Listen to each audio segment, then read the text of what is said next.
Hello and welcome to another conversation with the Middle East Monitor. My name is Nassim Ahmed and I will be your host for today's discussion. We are taking a close look at the legal dimension of Israel's aggression on Gaza. Is what we are seeing in Gaza a genocide?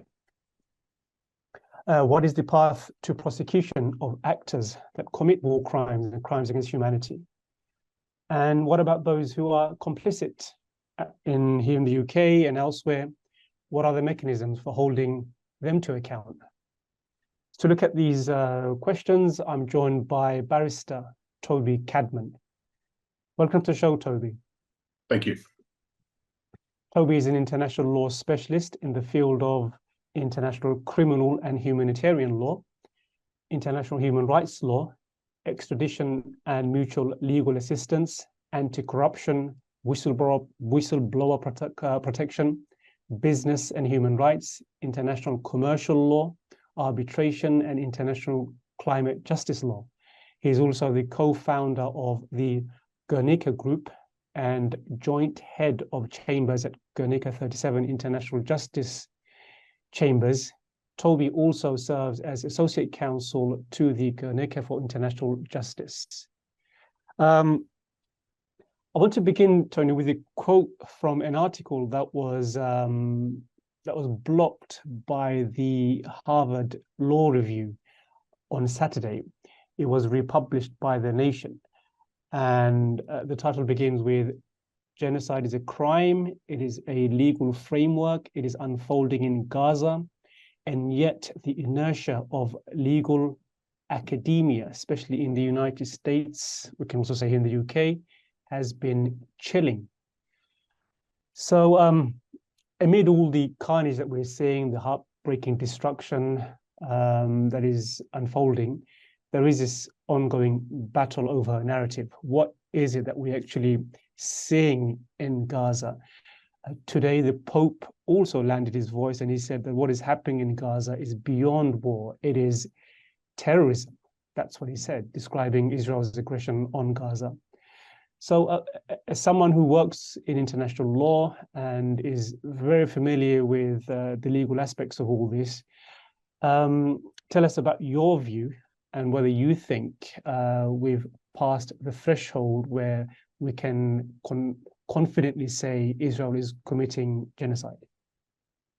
Thank you. Well, I think in addition to the Pope, we had just yesterday the UN Assistant Secretary General and who they refer to as the UN Humanitarian Chief being interviewed on CNN by Amanpour, and he was asked the question whether he'd seen anything like it anywhere else in the world, and he said that he started as a 20-year-old looking at the Khmer Rouge in Cambodia and has been involved in conflicts around the world ever since then. And he said, without question, he has never seen anything quite like Gaza, quite like what he's seeing now. And particularly now when we're seeing the kind of language that we're hearing is obviously deeply disturbing. What do I think is being committed? So it's very difficult to not portray myself as an armchair lawyer commenting on something which is happening several thousand miles away. But I think when we look at those who are documenting the situation on the ground, it's very clear that the legal requirement for war crimes and crimes against humanity is clearly met. Now, first of all, when we see what happened on the 7th of October by Hamas, of course, there's no justification for those actions, and there's no justification for taking civilian hostages and taking them into Gaza. By the same token, there's absolutely no justification for the level of bombardment that Palestinians have been subject to in Gaza, and no justification for the settler violence that we're seeing in West Bank. And all of that will come under the purview of the prosecutor at the International Criminal Court. So, I think it's much less important what I think. It's much more important what Karim Khan thinks and what the evidence is going to demonstrate. But when we look at, obviously the conversation has moved, certainly in the last few days, to the question of genocide, and as to whether what we are seeing is a genocide. I mean, certainly, I think you've got to look at the kind of language that has been used by a number of Israeli leaders, particularly the defense minister and the prime minister, who have all used disturbing language about what the future holds, what their intention is, and certainly when you hear comments such as human animals being used to refer to Palestinians in Gaza, it is reminiscent of the kind of languages that we heard in the 1994 genocide against in Rwanda. I mean, it's very similar language which is being used when you refer to animals. There it was cockroaches, and when you even hear US politicians, senators saying that the whole of Gaza should be destroyed. I mean, the problem that creates is it's raising the level of impunity and effectively giving the Israeli authorities, the army, and the political machinery the cover that they need to carry on in a conflict where we've seen now, which is estimated up to 9,000 women and children being killed, 14,000 and counting. We still may not know the exact figure. So let's say between 14 and 15,000 in Gaza, countless more in rising numbers that we're seeing in the West Bank, and also the number that were killed on the 7th of October in Israel. So when we look at all of these numbers, it is deeply tragic, and I think that what we are seeing has some of the hallmarks of genocide. And of course, we never like to look at, certainly I don't like to look at genocide, crimes against humanity, and war crimes on a scale of severity, one being worse than the other. They're different types of crimes, but of course we always refer to genocide as the crime of all crimes, and particularly I think we have to be very careful throwing around such terms. But clearly, what we are seeing, whether we put it into the category of war crimes, crimes against humanity, or genocide, we are seeing an aggression unlike anything we've seen before, and it's not the response of the international community is disturbing. When you see the US, I think it was the national security spokesperson who was in tears when he spoke about what was happening in Ukraine, with children being killed, hospitals being targeted, and then jump forward to a similar situation which was presented with in Gaza, and it was language such as Israel has the right of self-defense, and civilian casualties are a consequence of a conflict. And I don't want to quote him precisely because I don't have his words in front of me, but you could see the contrast in the response to the two situations. And I think that last point, that's what's baffling a lot of people, because the invasion of Ukraine and also what's happening in Gaza, they're happening side by side, and people see the contrast, especially when it comes to civilian deaths. When you hear that the death toll in Gaza with regards to children is the highest higher than all the conflicts over the last 3 years, including Ukraine and Russia, it's mind-boggling, and the devastation, given that it's happening over a course of only 4 weeks, and to hear what we hear from our officials, I think that's what's been jarring for a lot of people. And you touched on complicity. You touched on the language. I'm speaking to you, and I've also spoken to a number of experts as well, and they're saying one of the toughest thing when it comes to proving genocide is intent. And in this case, we're hearing from the mouth of Israeli officials themselves the kind of language they're using, which almost, which clearly, explicitly shows an intent to commit, if not genocide, ethnic cleansing, horrific war crimes. So that just goes without, well, that's quite clear from my point of view. And the other thing that's been happening over the last 5 or 6 days, a week, let's just say, again, it's been jarring, is the attack on a Shifa hospital, a number of other hospitals. Israel has been trying to make the claim that Shifa hospital and many others have lost their protective status. And for a lot of people, including me, it'd be quite confusing. Can hospitals ever become legitimate military targets? I know now Israel is producing all these comical videos, I would say, to try and prove that they were justified in attacking Shifa Hospital in the way they did. From a legal perspective, what is the take on that? Can hospitals ever become legitimate targets and lose their protective status? Well, I would say no. I mean, they're still protected under international law. And whilst we have seen in different conflicts situations where hospitals and medical facilities have been used for the purpose of whether it's transporting arms or whether it's hiding soldiers and militants, there have been instances. And I mean, recently when I was asked the question, I referred to one particular situation that occurred in Bosnia when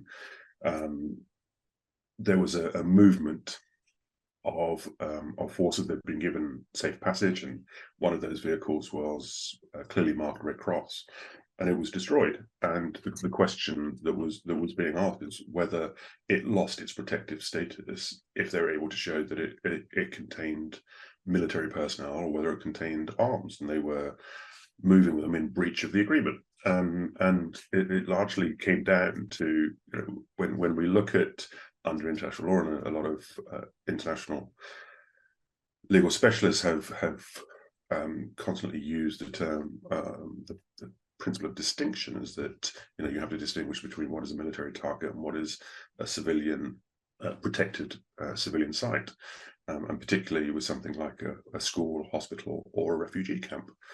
And the question really is it justified to destroy, devastate a hospital or a refugee camp because you believe that there are militants hiding there?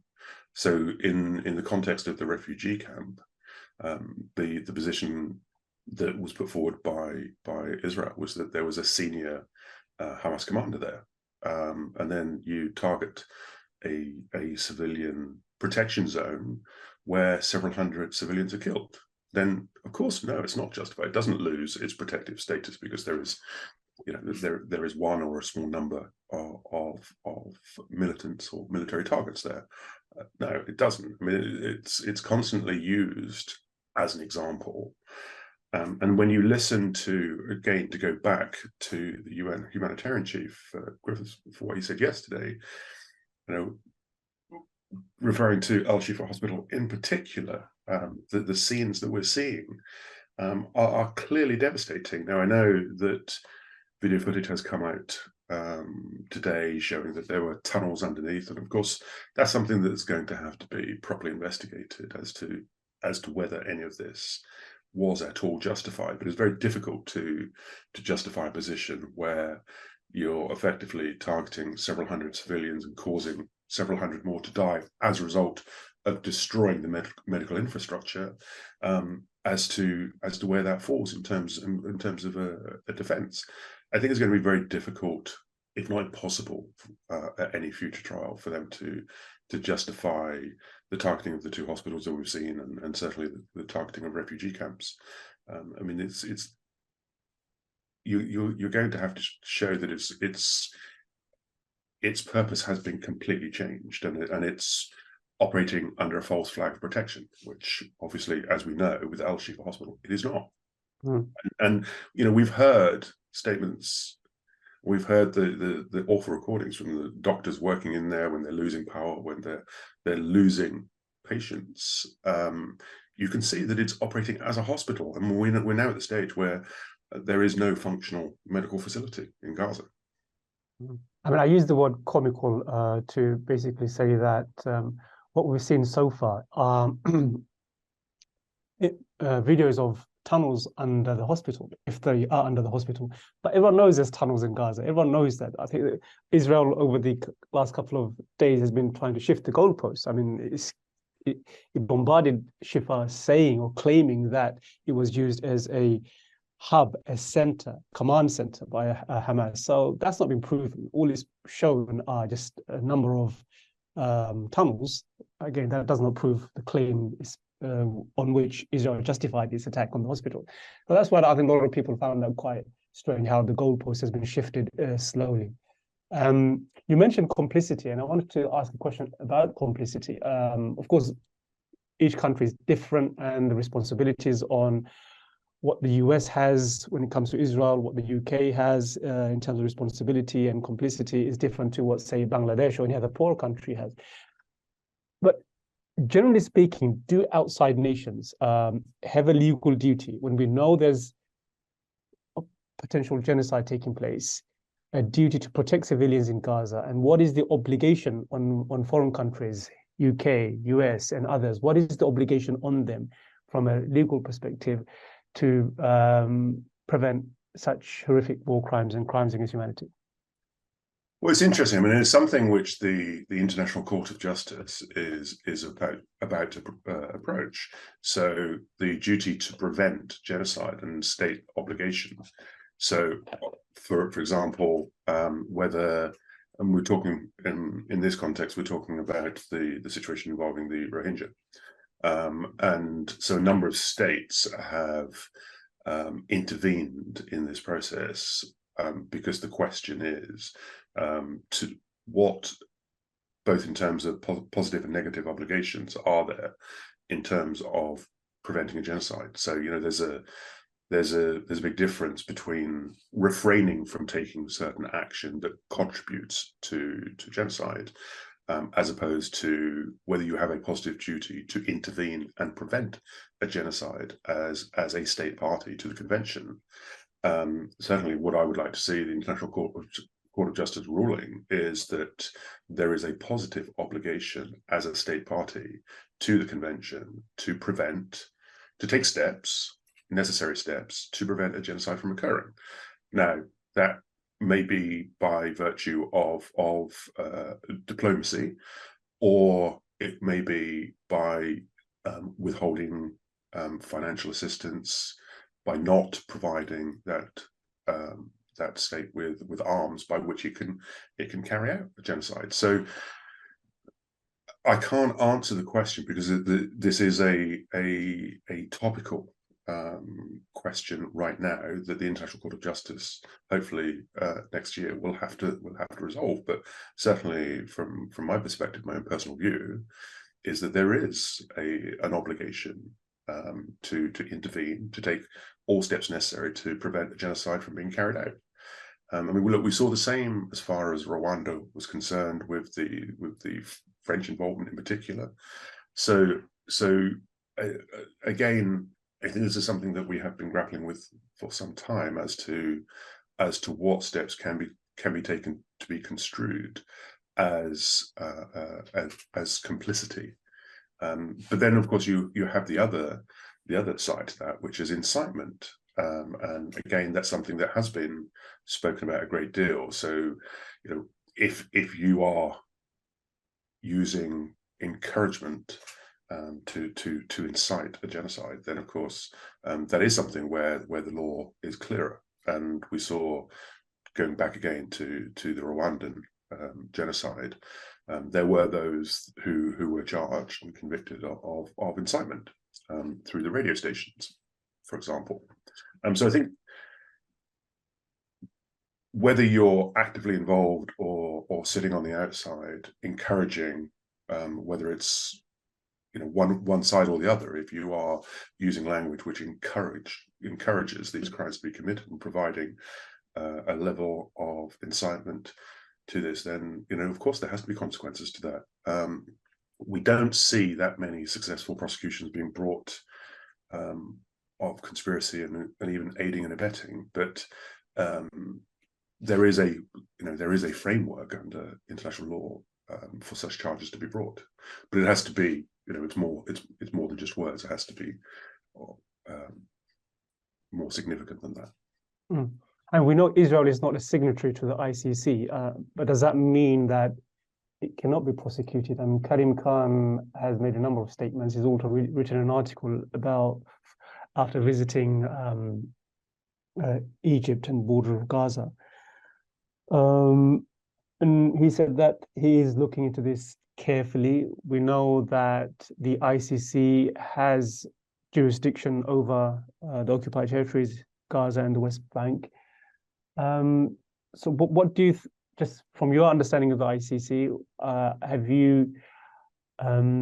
what are your assessment of that? And also, as I mentioned, Israel is not a signatory. So does that mean it cannot be prosecuted for war crimes or genocide? How would the ICC go about if it wanted to prosecute Israel for the crimes it's committed over in this current invasion? What would you say to that? Well, it doesn't really matter that Israel opposes the ICC and is not a signatory and is not a state party. It doesn't matter at all, because the ICC has jurisdiction over the occupied Palestinian territories, and it has jurisdiction over Palestinian nationals. So, and you can go back as far as the previous prosecutor of the ICC, Fatou Bensouda, who made a very, very clear position on what her office has jurisdiction for, and it has jurisdiction over what had happened in Gaza previously and what was happening in the West Bank and East Jerusalem in terms of settlement. So those areas fall under the jurisdiction of the International Criminal Court, whether Israel likes it or not. And so it really doesn't matter. And for the 7th of October attacks by Hamas, that also falls within the jurisdiction because they're Palestinian nationals, or assuming they are Palestinian nationals, that would obviously have to be established. But if those that had carried out the attacks on Israeli territory, then they would, and they are Palestinian nationals, then of course that falls within the prosecutor's jurisdiction as much as what we're seeing in Gaza. Everything that we're seeing in Gaza right now falls within the International Criminal Court's jurisdiction. And of course, Israel will oppose that and say that they don't, and the United States will probably oppose it as well. But the position is, and it's very clear, the ICC's jurisdiction is well established in this regard. I mean, you worked on Rohingya, Kosovo, amongst many others, both genocides. And I can't imagine there were many roadblocks to prosecuting those who perpetrated the massacre in Rohingya or those who perpetrated the massacre and genocide in Rwanda and Myanmar. Do you anticipate, though, in this case, there would be huge roadblocks put in front of the ICC and Karim Khan, or are we going to see, given the huge backlash and popular backlash around the world, there is now a desire to see Israel prosecuted in the ICC? How do you see that shaping up after we see a complete ceasefire? Well, I would say, first of all, that all war crimes trials are political in nature. I mean, that's the nature of the. We're talking about conflict between two warring parties, so there's always a political element to all of these matters, and there are, nothing is smooth. Whether you're talking about establishing the genocide against the Rohingya, or whether you're talking about genocide in Srebrenica, Rwanda, there will always be legal and political impediments or obstacles that you have to encounter. So the question is whether what we're seeing now is different. And of course it is different, because I think that the one thing that we have seen, certainly over the last few weeks, is that this is one subject that divides opinion more than any other. And again, it's a comment that I've made repeatedly, is that, and that goes to your question, is that if we were looking at anywhere else in the world, we would not be having this discussion. The fact that this particular issue divides opinions so greatly makes it so much more difficult to do. But then, is that political interference going to be so great that we're going to see nothing happen? No, I don't think it is. I think what we're fortunate to have is a very independently minded and very strong-willed prosecutor at the ICC, who recognizes the responsibility placed on his shoulders, both in terms of the situation in Ukraine and the unfolding situation in Palestine. I think he understands that. But we also have to look at the practical realities of being able to bring a case as well. And unfortunately, you have to look at that. One of the first things that Karim Khan said when he took office was that he would be ensuring that his office dedicated time and resources to those matters that could be prosecuted. And so, he's not going to waste time and money on investigations and looking at situations where there is no practical possibility of ever bringing anyone before a court. And so he will have to take that into account when he looks at this situation. But he also recognizes, I'm sure, and I don't wish to speak for him, but I'm sure he recognizes that this situation is so great that his office cannot look away, because it would obviously deeply affect the integrity and the legitimacy of the institutions if they don't look at something in which they have jurisdiction to do so, because the political pressure is so great. So I don't think we're going to see that. Of course, I do think that there will be arrest warrants issued. I do think that there will be arrests made. I think it's likely, as all of these things have to take into account all sides to the conflict and ensure that it is fairly prosecuted, so you're not just targeting one side, because that again affects the legitimacy of the process. You have to ensure that we can't look away as to what happened on the 7th of October. It was horrific. It cannot be justified in any way. I mean, of course, it has to be put in proper context, but that's not providing justification for it.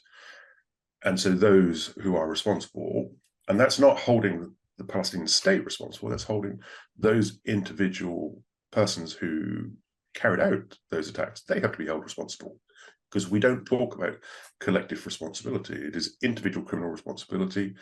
And by the same token, those who are individually criminally responsible for what has happened subsequent to that point also have to be held to account, particularly when we look at the fact that you're looking at right now close to 15,000 and still counting. So short of an ICC prosecution, or let's put the ICC mechanism on the park that for a minute.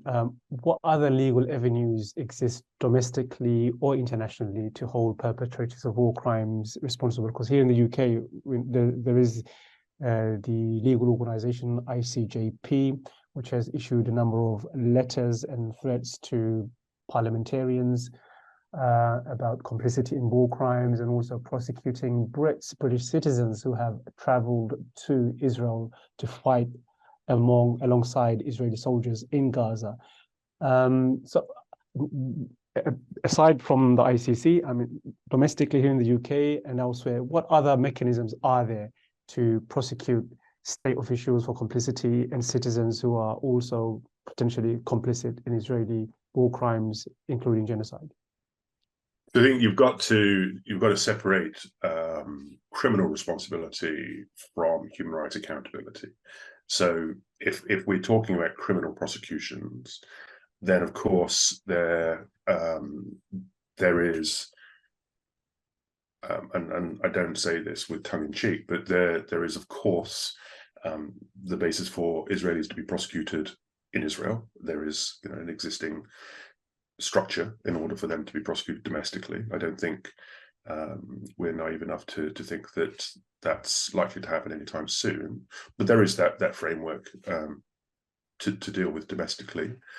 There is, of course, the principle of universal jurisdiction, and we've seen cases brought in Germany, France, in the Netherlands, Sweden, for various different conflicts, such as more recently for Syria, and a case now being brought in Switzerland as far as Gambia is concerned. So there is that existing framework. We have that framework here. It's slightly more restrictive in this country, but nonetheless, there is an existing framework for those who commit crimes to be prosecuted in this country under universal jurisdiction. And then, as you mentioned, there is the question of complicity, if that can be shown, if the evidence can demonstrate that.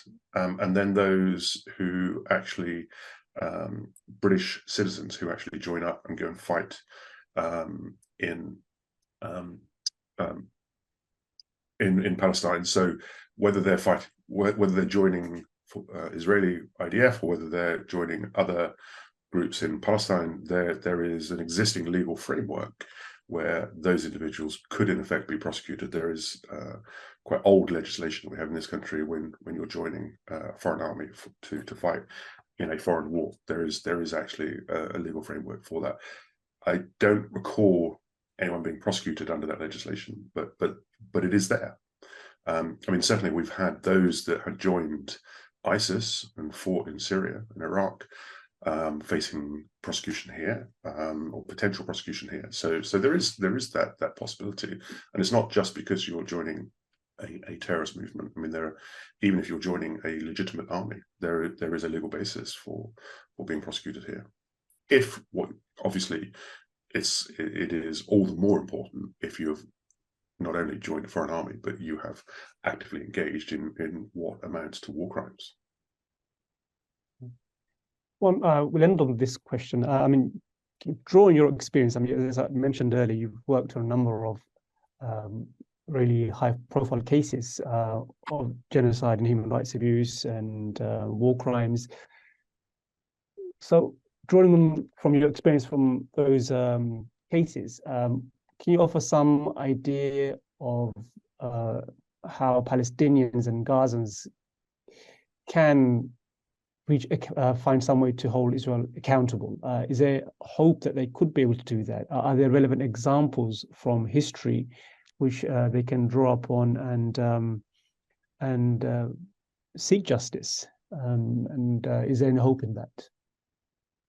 Well, look, there has to be hope, because if there isn't, then the future for all of us is somewhat dire.